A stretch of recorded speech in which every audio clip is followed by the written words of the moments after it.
میخوام توی این ویدیو زندگی یک کارآفرین رو با شما در میون بذارم. زندگی یک کارآفرین یه زندگی سخته، زندگی کلنجار رفتن، زندگی جنگیدن، زندگی کشیدن و کشیده شدن. ممکنه فکر کنید دوستانتون که شما رو میبینن به شما کمک میکنن، ولی اونها فقط از دور شما رو نظاره میکنن. اما این مبارزه شماست و این شما هستی که باید به جنگ ادامه بدی و صبر داشته باشی. خیلی چیزا توی این مسیر شما رو پایین میکشه، مثل آدم‌های فاسد و بیخود، مثل شرایط اقتصادی، مثل شرایط اجتماعی، مثل فامیل، مثل دوستان.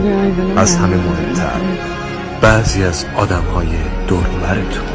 اما میدونی باید چیکار کنی؟ باید خسته نشی و ادامه بدی و بدونی و ببینی اون کسایی که بهشون امید داشتی فقط نگاه میکنن و هیچ کاری نمیکنن. این آدم ها بدون ذره کمک و دلگرمی شما رو ترک میکنن. اونجاست که میفهمی این کار فقط کار خودته و این آینده توه. اینجاست که یه تعداد انگشت شمار هستن که در کنارت میمونن و اونها هم کسی جز دوستان وفادارتون نیستن. به جایی میرسه میبینی همه رفتن و تک و تنها داری دست و پا میزنی.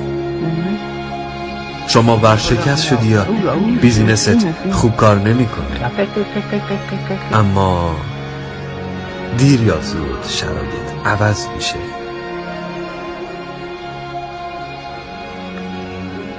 میبینی شرایط داره عوض میشه و اون کسایی که حتی فکرش رو هم نمی کردی بهت کمک میکنن و به کمکت میان.